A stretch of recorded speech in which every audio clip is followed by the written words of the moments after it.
جوہر صاحب یہ بھی بتائیے گا کہ جو ہماری معلومات ہے کہتے ہیں کہ دینی نصاب جو ہے تعلیمی اداروں میں کم جو ہے اس پر جو ہے رجحان دیا جا رہا ہے اس وقت جو ہے کم اس حوالے سے جو ہے بچوں کو آگاہ کیا جا رہا ہے یا ان کو پڑھایا جا رہا ہے. اس حوالے سے بتائیے گا کہ ایم ٹی بی ادارے میں دینی نصاب کے حوالے سے یا دین کے حوالے سے کیا ان کو تعلیم اور تربیت دی جاتی ہے؟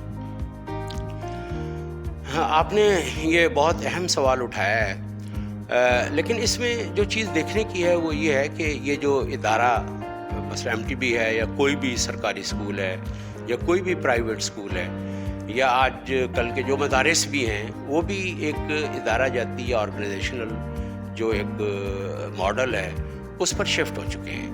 میرا کہنے کا مطلب یہ ہے کہ یہ جو تعلیمی ادارہ ہے جس میں میں کام کرتا ہوں یا ملک بھر کے اساتذہ اور اس کے جو مینیجرز ہیں کام کرتے ہیں اور جہاں بچے پڑھتے ہیں، یہ ادارہ ہم نے نہیں بنایا.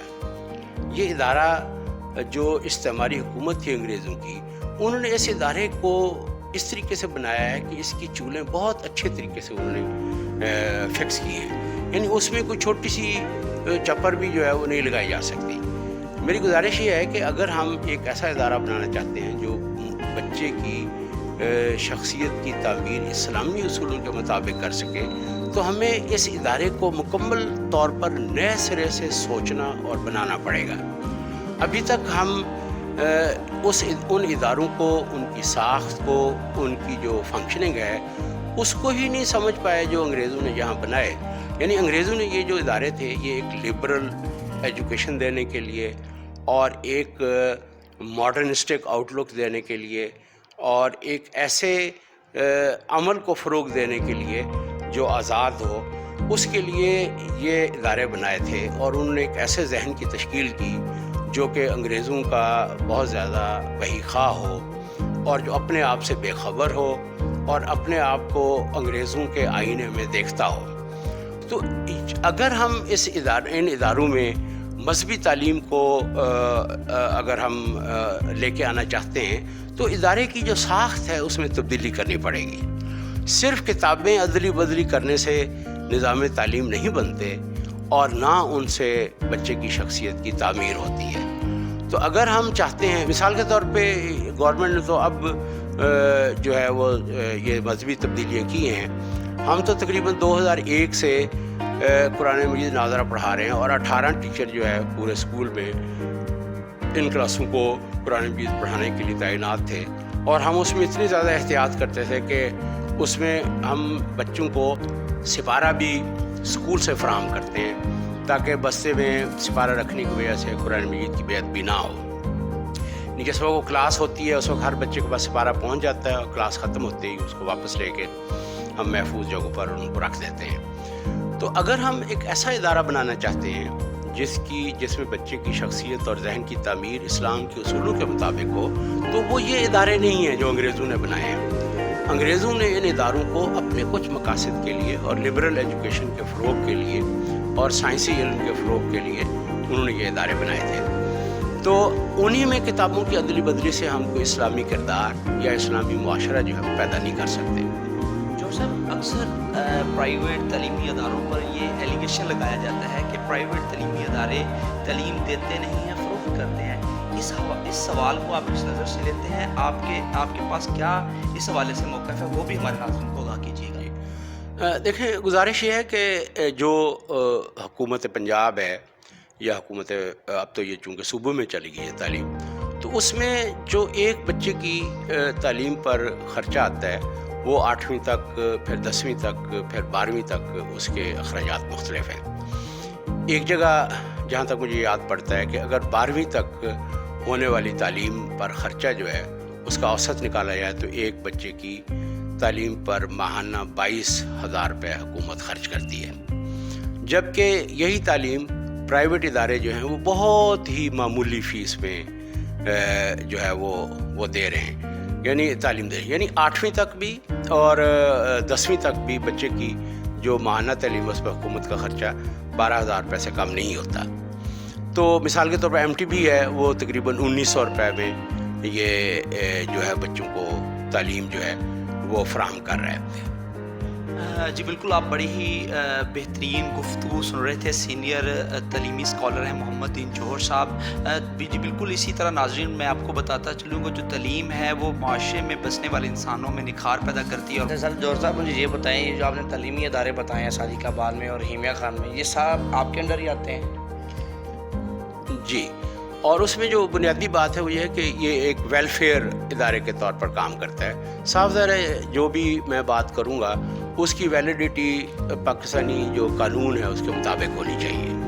ویلفیئر کی ایک ہوتے ہیں چیریٹیبل اور ویلفیئر، وہ دونوں کا مطلب یہ ہوتا ہے کہ تعلیمی ادارے کو اس غرض سے قائم کیا جائے کہ اگر وہ کوئی فیس لیتا ہے تو اس فیس میں سے کوئی پیسہ جو ہے وہ مالکان یا اس ادارے کو چلانے والے بورڈ آف گورنر پر خرچ نہ ہو بلکہ اسی ادارے پر خرچ ہو.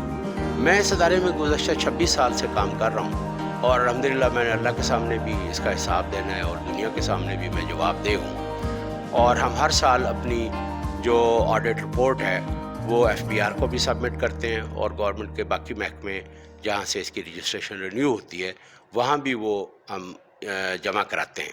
اسی کے ساتھ مجھے میرے ساتھی ہوسٹ ابو بکر عباس کو اجازت دیجیے گا. اللہ تعالی ہم سب کا حامی و ناصر ہو.